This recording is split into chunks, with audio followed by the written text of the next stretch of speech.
Good morning, Vanakkam. Today is part 2 of YUDHAKANDAM, and today we are actually going to talk about the first war, the first encounter between Ravana and Rama. Ravana was not prepared to come to battle. I don't think he had planned to come to battle that day, but it so happened that Pragathan, his favorite general, was killed. And so Ravana, when he heard the news, was furious. He rushed into the battlefield.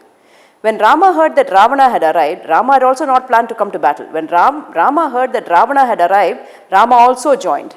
So, on the very first day, the two adversaries faced off against each other. And it was clearly advantage Rama. Although Ravana was mounted on his chariot and Rama was seated on the shoulders of Hanuman, Rama defeated Ravana. Ravana lost his weapons, Ravana lost his chariot, and Ravana lost his crown, and Ravana was humiliated.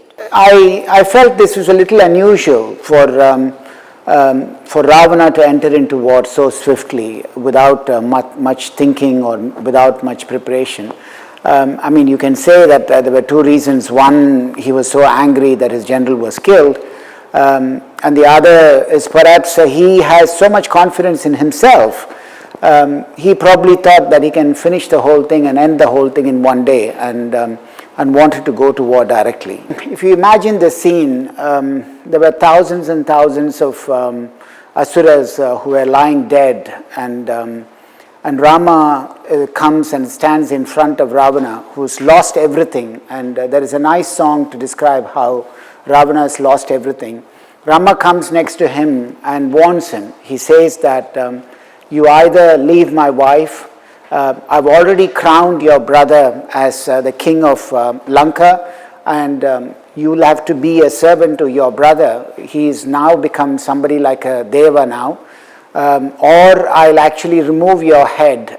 And the second thing he says, I can easily defeat you, but I don't want to fight you anymore because you've lost all your weapon and you're standing there with no weapon. And he is asking him to go home and prepare himself and come the next morning. What Rama tells Ravana at this point is one of the most famous verses in KAMBARAMAYANAM. Indru poi nalai va. Go home today and come back tomorrow. And the actual song is Al Ayya Unakka Amaindana Marudam Arainda Pulayayinai Kandanai Indrupol Porku Nalaiva Ena Nalhinan Nagilan Kamikin Valai Tavuru Kosala Nadudai Vallal. Now the meaning of this is look at this, look what you have achieved. All your army is just scattered like ashes in the wind. Everybody is scattered all over, and there is nothing you have with you, and therefore I cannot fight you. Go home and come back. This is one of Rama's finest moments, and this is a moment when he comes into his own. And I think that the name Rama, the fame of Rama has sustained for millennia simply because of his unshakable adherence to Dharma. I don't think it's a skill in battle that made Rama famous, it's his unshakable belief in the law of justice. Ravana now stands defeated on his own turf, not just defeated but shamed by Rama's words, Indrupoi Porku Nalaiva. He returns to his palace, and Kamban describes this scene with a beautiful song. He says, Varanam Poruda Marbum, Varagina Edutha Tolum, Naranivar Kepa Nayambada Uraitha Navum, Tarani Mauli Pattum, Sankaran Kodutta Valum, Viramum Kalatte Pottu, Verangayodi Rangai Pundan. Ravana is always praised with the achievement of fighting the large elephants in the 8 corners of the earth, and he says that he goes with nothing really, nothing on his shoulders, no crown there. He doesn't have his sword given by Shiva, and he is walking towards his palace with his head down, looking at the ground. And this is a Ravana who is not angry or furious.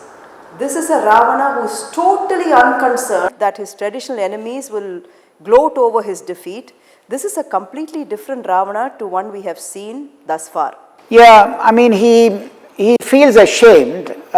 Most people are ashamed because he's been undefeated hero all the while, and we would have thought that he'd be ashamed that the Devas might feel that he's lost the battle, and his own friends and his enemies might feel that, but he didn't care about any of that. All that he was concerned was that what will Sita think when I go back? I've been defeated by Rama, and he felt so ashamed that he's been defeated by Rama, his rival, with respect to Sita. So Kamban describes that as Van Nahum. Van is the people on the sky, Devas. Van Nahum, Mannumellam Nahum, Neduvairattholan, Nan Nahu, Pahaingarellam Nahuvar என்று அதற்கு நானான் வேல் நகு நெடுங்கன் செவ்வாய் மெல்லியல் மிதலை வந்த சானகி நகுவல் என்றே நாணத்தால் சாம்புகின்றான். He is so ashamed that Janaki is going to really laugh at him because he lost in the battle.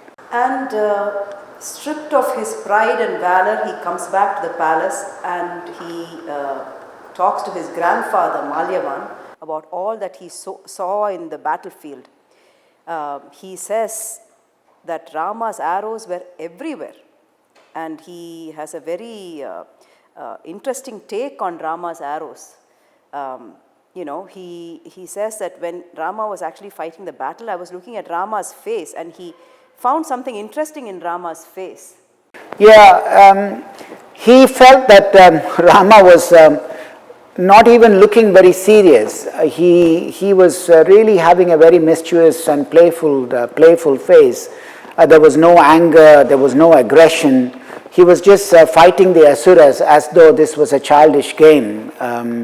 And that actually reminded him of a story Ravana had heard about Rama. And I'm sure all of you know this story. Kaikeyi is his second mother, the mother of Bharata. Kaikeyi had a helper called Kuni or Mandarai, and she was called Kuni because she had a hunchback. And Rama, as a child, who was playing with small arrows, which are playful arrows, the ends of which has got a rounded end. And he really put one of these onto the back of Kuni, and when asked why he did it, he thought that that would make her back straight, and that was like a child's play. I think the whole story of Ramayana eventually evolves after this incident.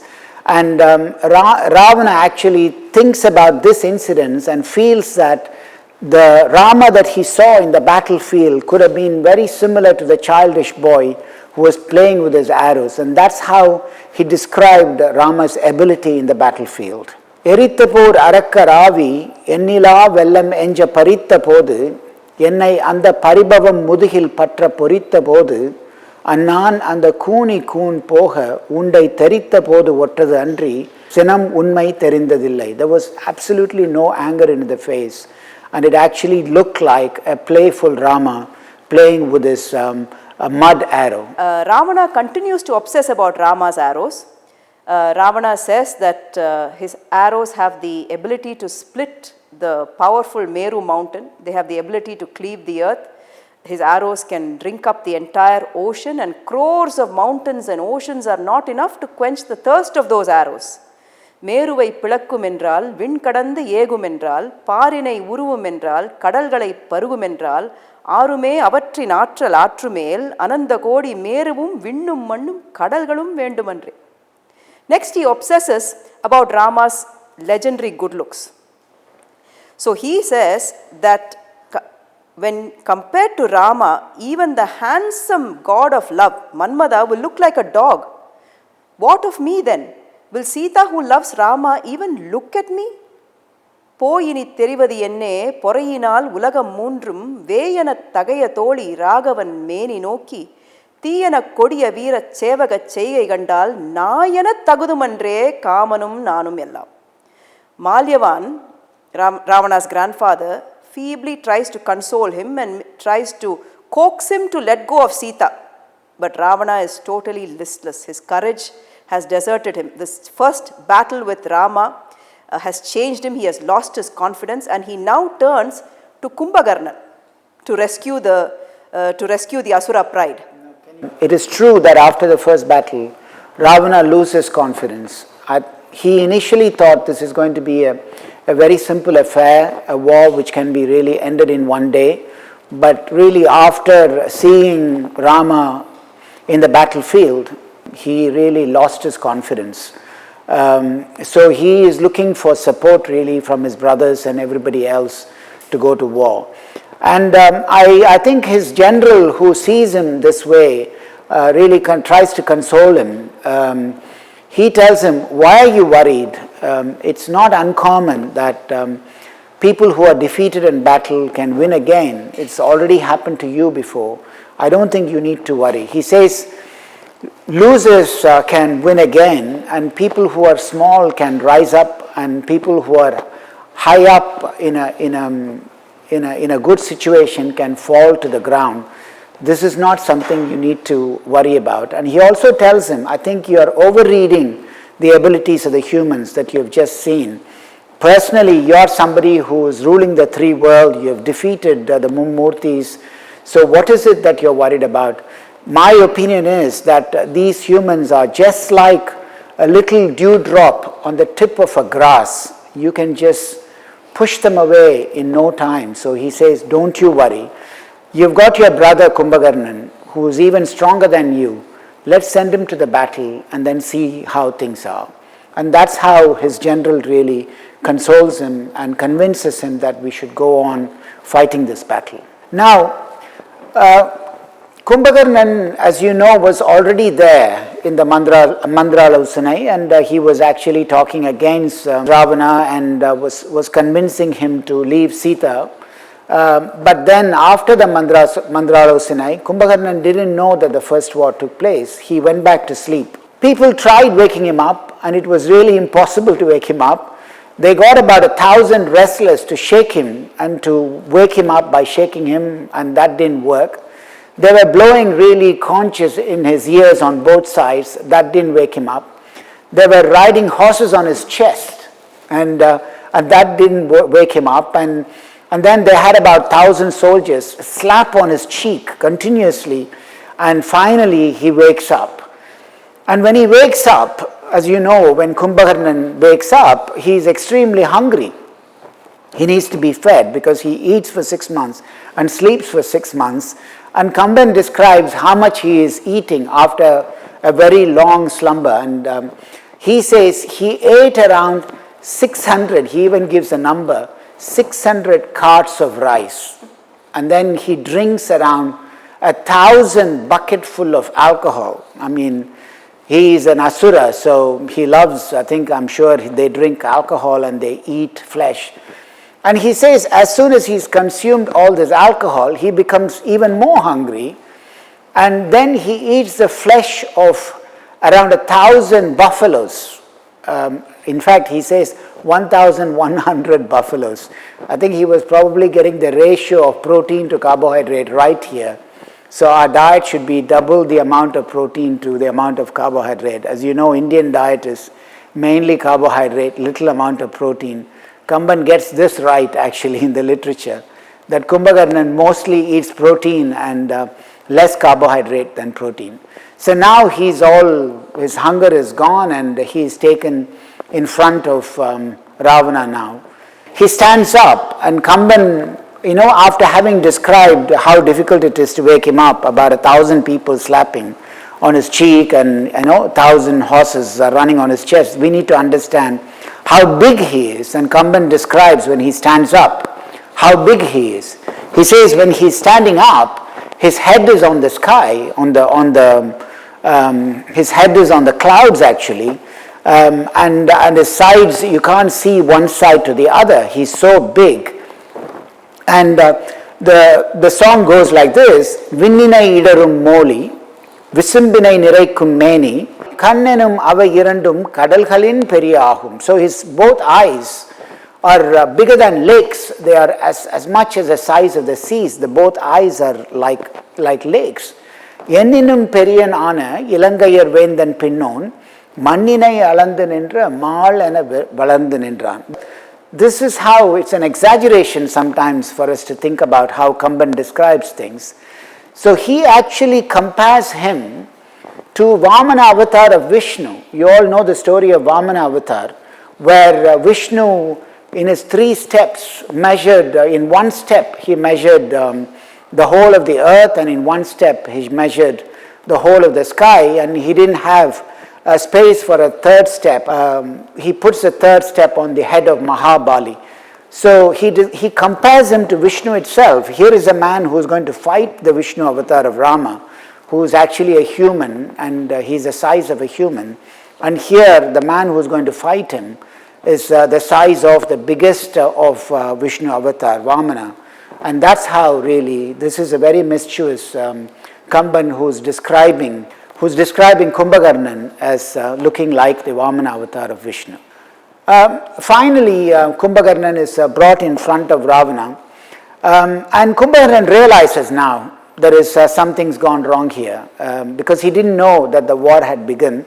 But looking at what is going on in the palace and how people are very nervous, he immediately is asking, Anado Venjamam Alahil Karpudai Sanaki Tuyarinam Tavirndadillayo. He says, what is happening? Is still Janaki here? Is she still suffering?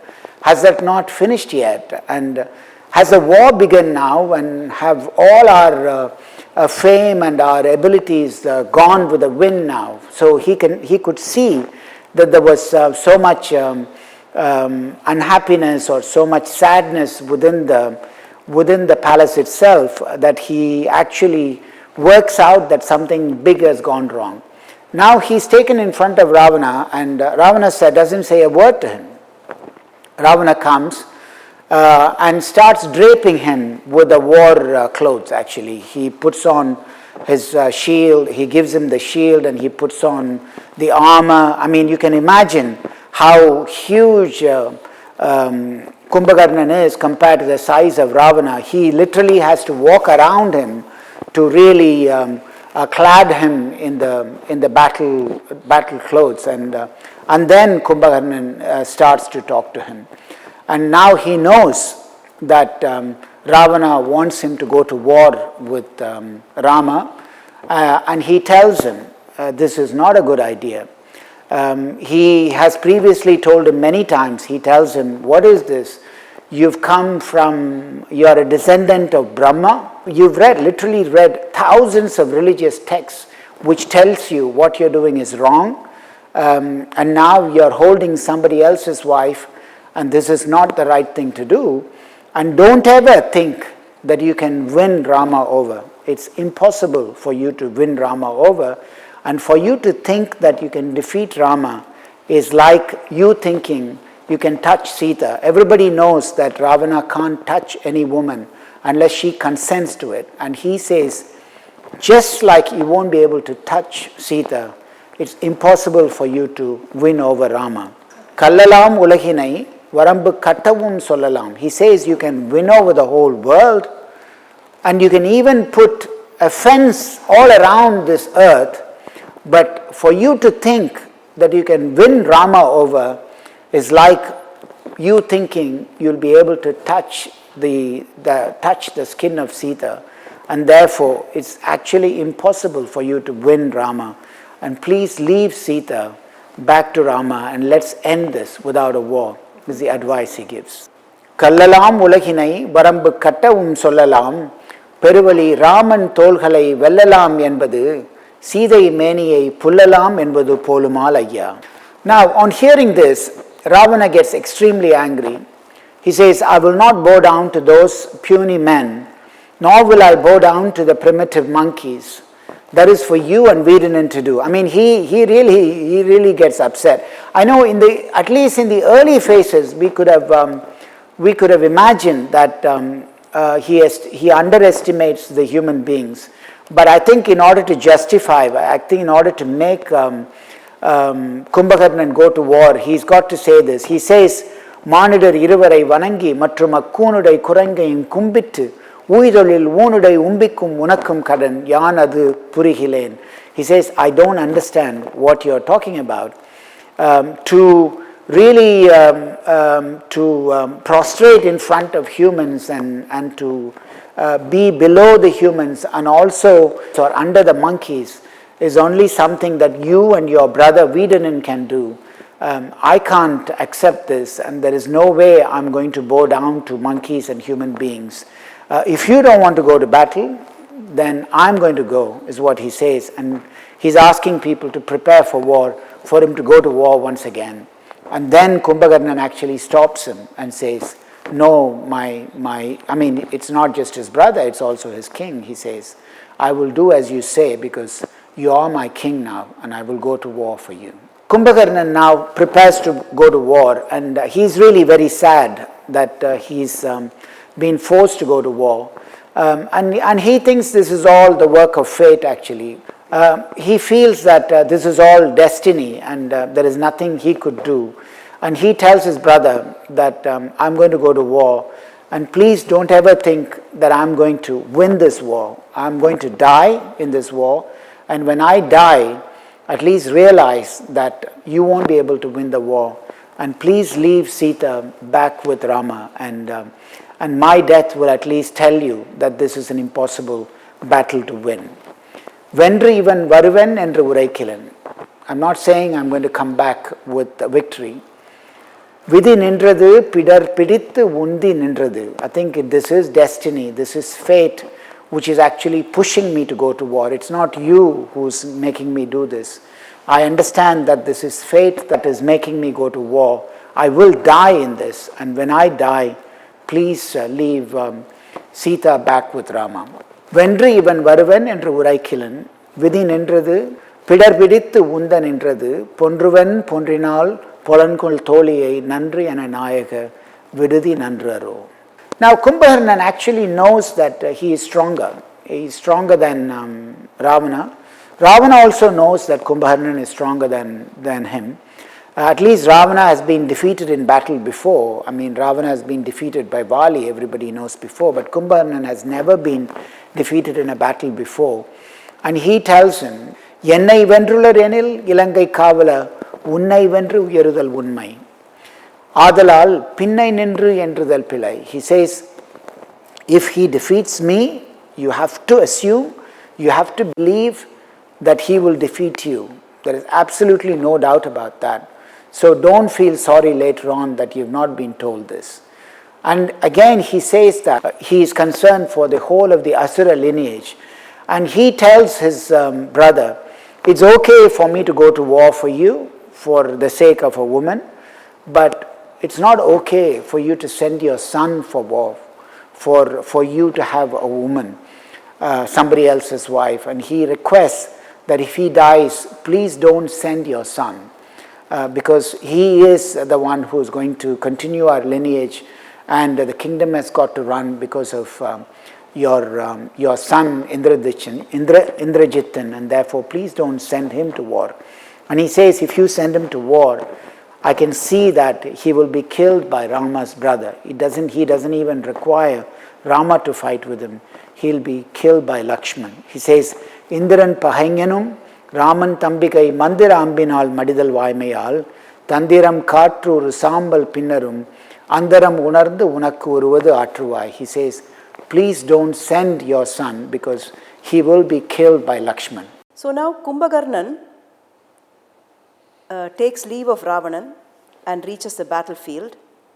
Rama sees him for the first time and he is amazed. Rama has never seen somebody of such gigantic proportions. Rama says, it will take me a long time to look at him from one end to the other. He is like a mountain with legs. Who is this? He asks of Vidanan. And Vidanan explains to Rama who Kumbhakarnan is. Vidanan explains to Rama that Kumbhakarnan is a warrior who has never been defeated in war. Kumbhakarnan, just like him, has a strong sense of justice. And Vidanan goes on to say that Kumbhakarnan advised Ravanan many times to let go of Sita. And when Rama learns that Kumbhakarnan stands for justice, Rama wants to have him on his side. So Rama sends Vidanan to invite Kumbhakarnan to join forces with Rama's army. Now, Vidanan goes to Kumbhakarnan to invite him, and this is a very unique meeting. I think this is one of the only meetings of its kind in Tamil literature where two brothers who dearly love each other but are on opposing sides meet and they really don't want to fight each other, and this conversation between them is scintillating because it's also a mastery of Kamban, where he expresses their sentiments so succinctly about how they feel about this war and about the end of the Asura lineage, and how they look into the future and how they perceive two different views of the future. I agree with you, Priya. I think this is a very beautiful part of KAMBARAMAYANam. I think there are two scenes like this. After when Vali is lying in the battlefield, there is a long conversation between Rama and Vali about justice and what is right and what is wrong. And I think in Vali Vadai there is almost 100 to 150 songs during that conversation between Vali and Rama.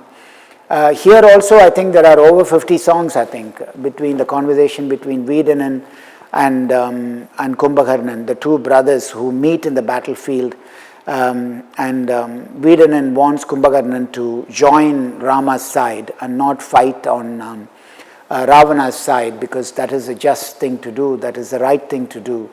But this conversation is really interesting. Now, if you imagine the battlefield, and one side you got Rama with all his men and the army of monkeys. On the other side is the Asura's army, which is a very large army, which is headed by Kumbhakarnan, who's standing there like, as Rama describes him, he looks like a mountain with two legs, I suppose two large legs. So it's pretty impossible for anybody to cross him and then reach the rest of the army. Now Vedanan starts to walk towards him, to talk to him. I think one of the nicest things about these conversations is, it shows how the brothers loved each other. It shows how much Kumbhakarnan loved his younger brother, and also it showed how much Kumbhakarnan loved his older brother, Ravanan. And the three brothers really were very, very close to each other. And this is not something you would expect from Asuras and Rakshasas, that they'll be so loving with each other. So when Vedanan is walking towards Kumbhakarnan, Kumbhakarnan actually thinks that he is abandoning Rama and joining his side to Kumbhakarnan's side. I mean, you would expect that of Kumbhakarnan, really, because they are so close to each other. So he tells him, "Oh, please don't come to this side. I don't want you to come to this side. Go back to Rama's side. That's where you belong." And he tells him one reason. I think we need to really look through these conversations, and Kumbhakarnan's got many reasons that he gives one after the other for him to go back. The first thing he says is, "Ayani Ayodhi Vendarku Adaikalamagi Ange Uihilayenin Matriv Arakkarai Ullorellam Eiganai Mariyale Irandu Paal Muzhudum Pattal Kayyinal Elneer Nalki Kadan Kazhipparai Kaatai." He says this as a very simple responsibility of a brother to a brother. He says, we are all going to die on this side. Fate is for us all to die. All of us are going to die. And Rama's arrows is going to really not going to stop. It's going to go like a missile. He says Rama's arrows is going to attack us like a missile.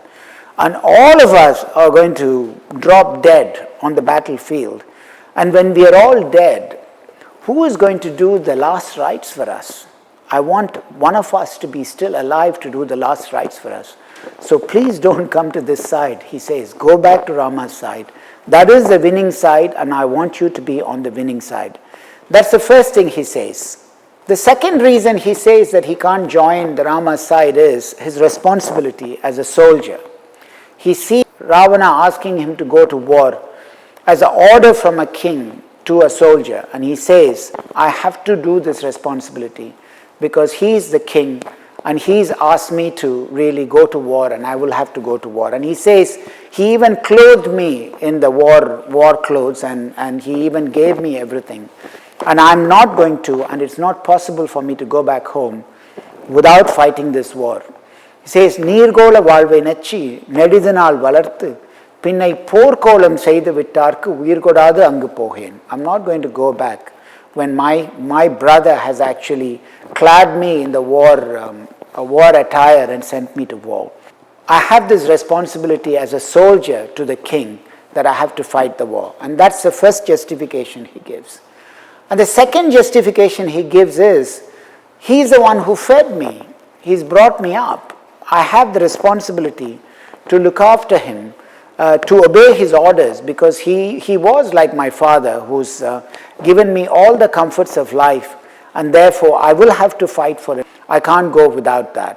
நீர்கோல வாழ்வை நச்சி நெடுதினால் வளர்த்து பின்னை போர்க்கோலம் செய்து விட்டார்க்கு உயிர் கொடாது அங்கு போகேன் தார்கோல மேனி மைந்த என்னுயிர் தவிர்த்தி ஆகின் கார்கோல மேனியானை கூடிது கடிதினேகி. If you want me to feel good about the whole thing, please go back to Rama, he says. And then finally he says, this is his responsibility as a brother now, not as a king, not as Ravana being his king. Now as a responsibility as a brother, he says. Again he says, தும்பிய தொடையல் வீரன் சுடுகனை துறப்ப சுற்றும் வெம்புவென் சேனையோடும் வேறுள்ள கிளைஞரோடும் உம்பரும் பிறரும் போற்ற ஒருவன் உலகை ஆண்டு தம்பியரின்றி மாண்டு கிடப்பனோ தமையன் மண்மேல். Ravana, our brother, is going to be dead on the battlefield. He predicts everything. He knows that it's impossible to win Rama. How can the brother who's been ruling all the three worlds is lying on the battlefield alone without his brothers going with him? And therefore, I feel that as a responsibility, as a brother, it is my responsibility that I fight the war for him and die before him. And it's impossible that a man like Ravana is going to be dead on the battlefield without any of our brothers going with him.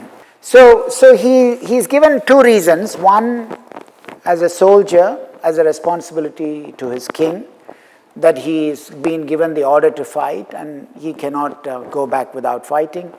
Number two, as a brother, as a loving brother, he says he cannot fight. And finally, actually, he tells his brother, there is another reason why I can't go, I can't join your side, is because of what I've been all these years. I've been perceived as somebody who sleeps and eats.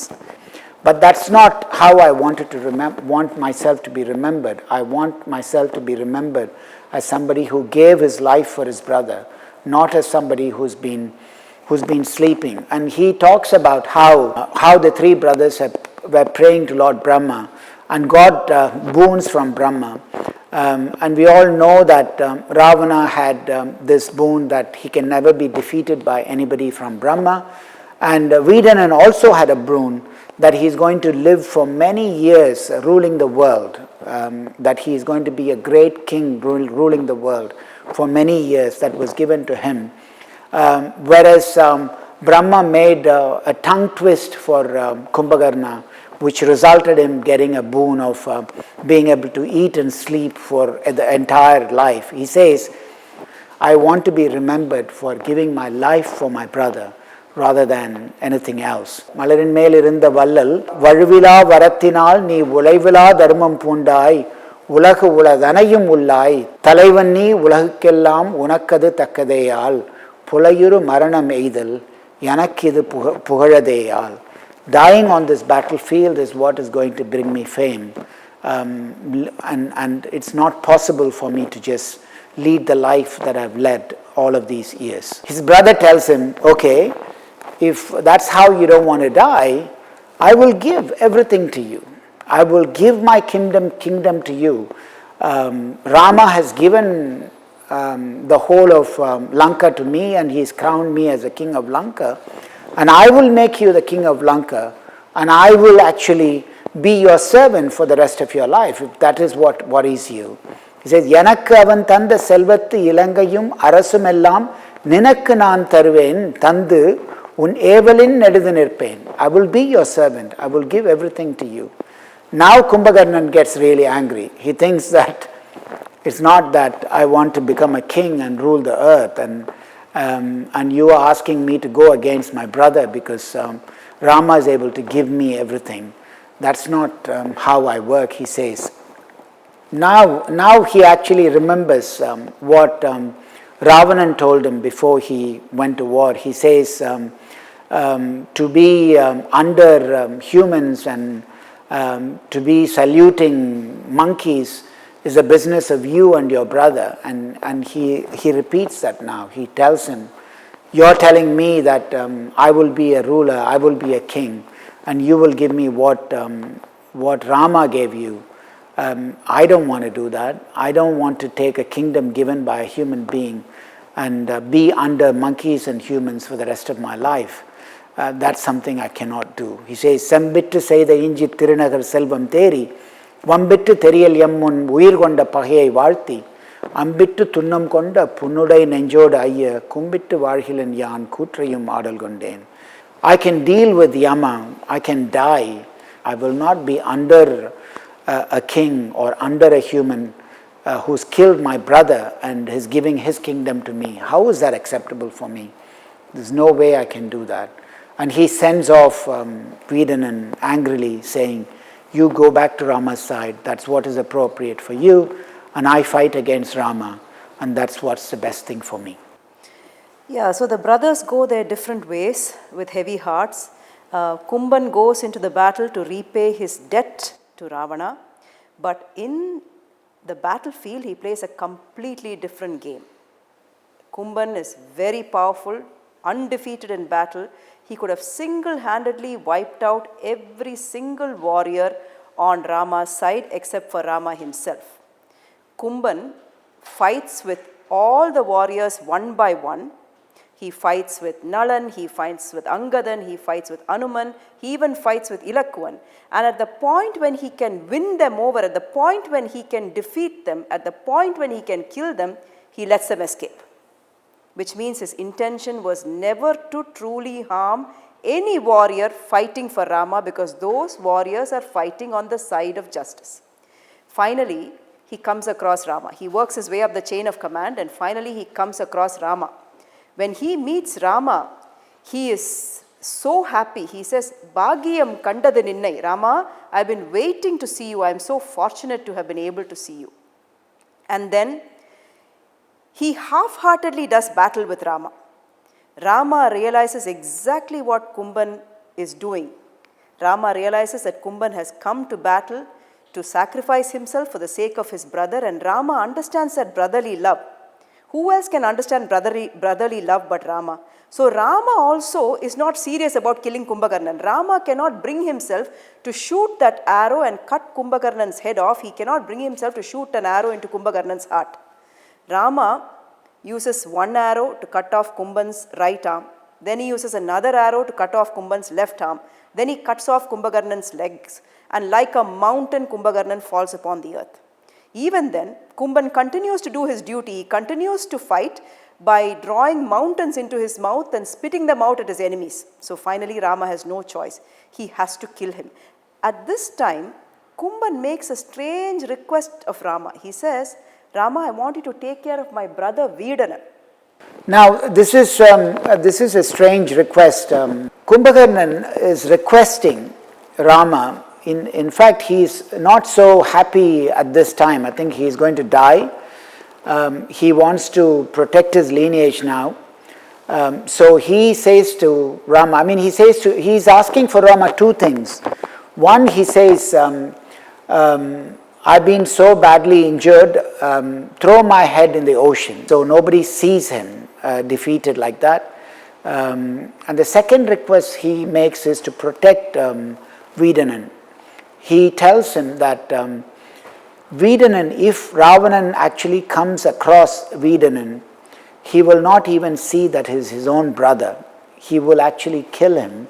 And I beg you to protect him. And I want you or Lakshman or Hanuman to always be by his side, so that at least he will remain alive at the end of this war, so that our lineage can continue through Vedanan. So that's a request that he puts to Rama in order to protect or in order to preserve the life of his own brother.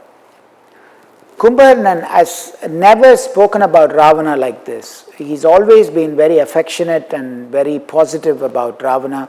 He's never said anything against him. But just before he's going to die, at the last moment of his life, he calls him not a good person. He says, தம்பி என நினைந்து இறங்கித் தவிரான் அத்தகவியில்லான் நம்பி இவந்தனை காணின் கொல்லும் இறை நல்கானால் உம்பியைத்தான் உன்னைத்தான் அனுமனைத்தான் ஒரு பொழுதும் எம்பி பிரியானாக அருளுதி யான் வேண்டினேன். So please keep my brother next to, protected by Hanuman, you and your brother, and please don't expose him to Ravana, my elder brother. And this is what I request of you before I die, is what he says to Rama at the end. Yes, this is a very interesting twist to the story. Kumban ostensibly came to battle to die for Ravana. Kumban professed to have immense love for Ravana. At the very end, Kumban calls Ravana the worthless one. It seems that his heart always belonged to the side of justice. His heart never belonged to Ravana. His heart always belonged to the side of justice. Now, the two Asura brothers, Kumban and Vedanan, both of them adhered to justice.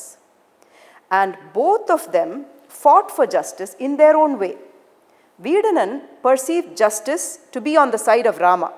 Rama is the one who lost his wife.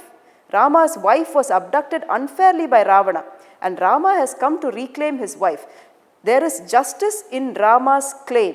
So Vedanan took the side of justice and went to Rama's side.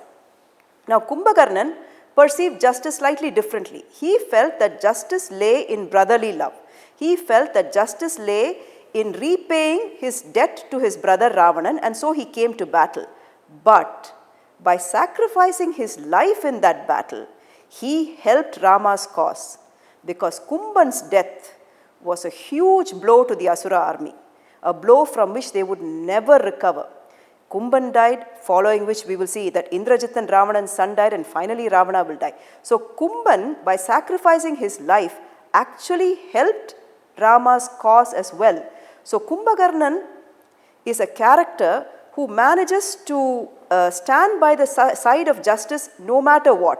He protects his brother, he fights for his brother, and at the same time he protects Rama's need, he protects Rama's cause by weakening the Asura's side because of his death.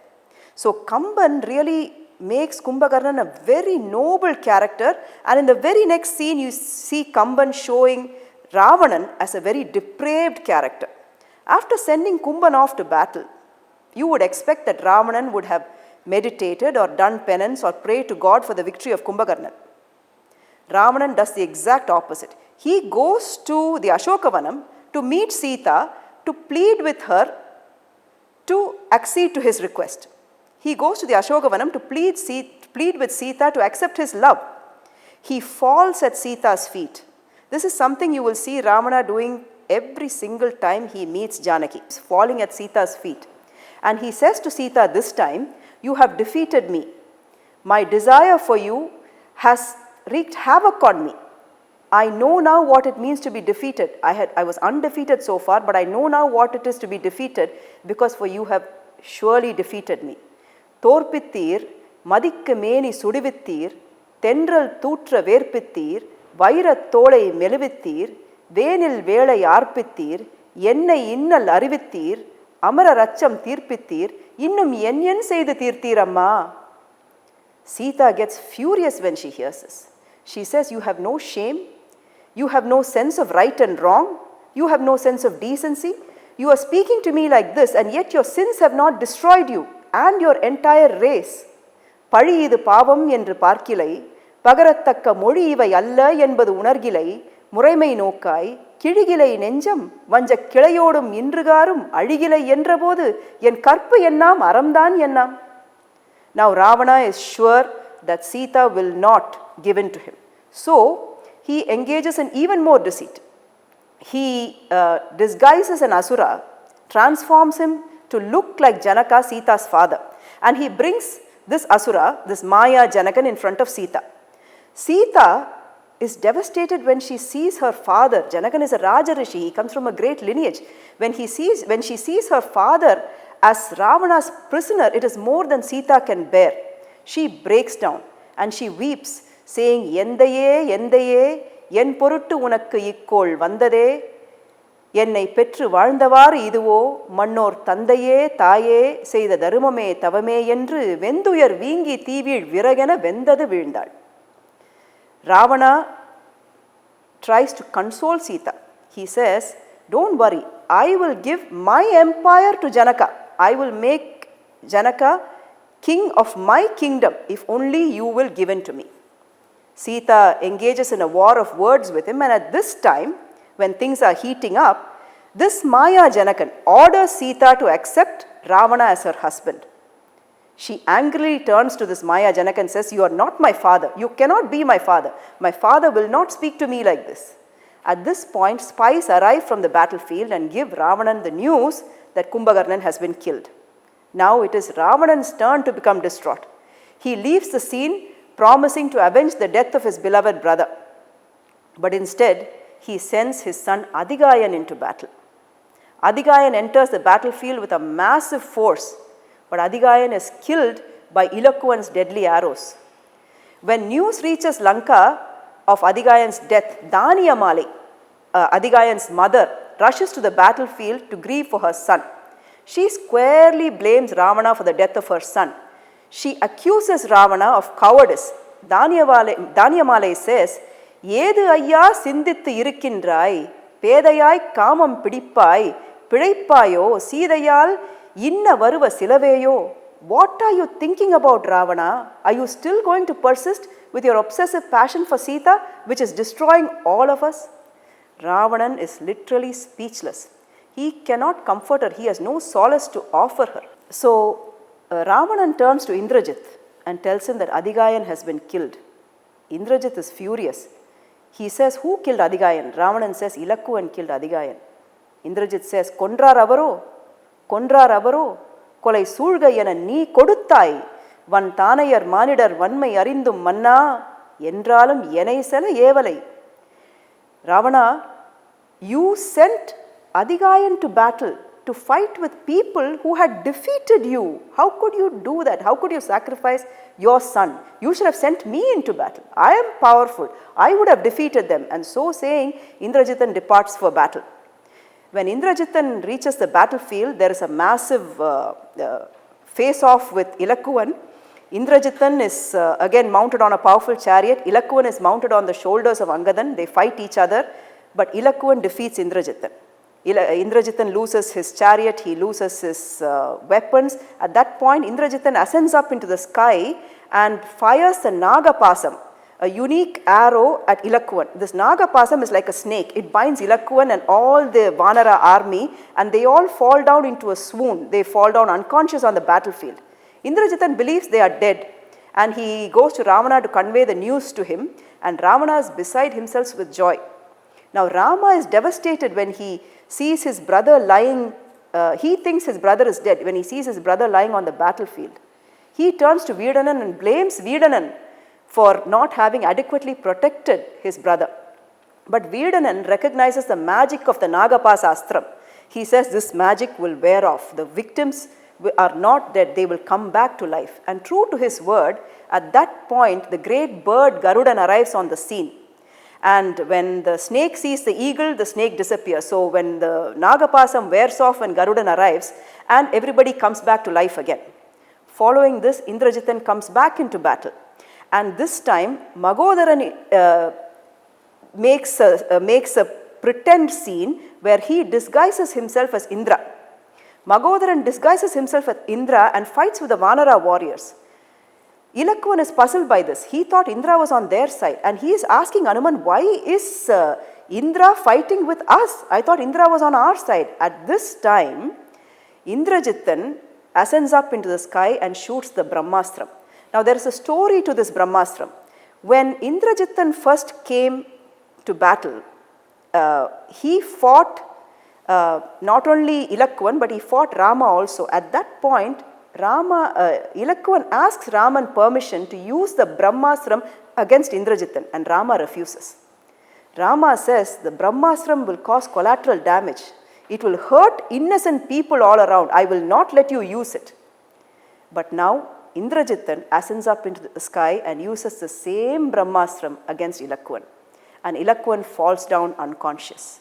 Rama is not at the battlefield at that point, and when Rama comes back, he finds Ilakkuvan and the whole of the Vanara army once again unconscious on the battlefield, and Rama swoons and falls down beside them. So Ravana thinks that everybody is dead. Rama is dead, Ilakkuvan is dead, the Vanara army is dead. As far as Ravana is concerned, this war is over. And Ravana rejoices that the war is over, and he orders for Sita to be brought to the battlefield to see this scene. Now, as you will find out from the next session, the war is far from over. And it is really this Nagapasam and the Brahmastram proved to be a baptism of fire for Rama. There is no question that Rama loves his brother. But even in the face of that all-encompassing love, Rama adheres to Dharma.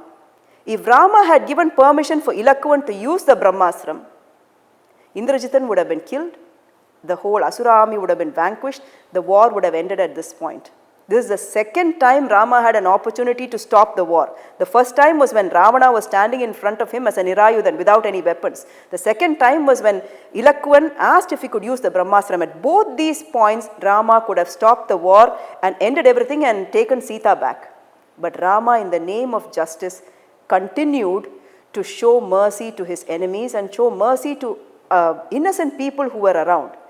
Because of this adherence to justice, Rama wins the battle eventually, because this is the law of nature. Justice is the law of nature.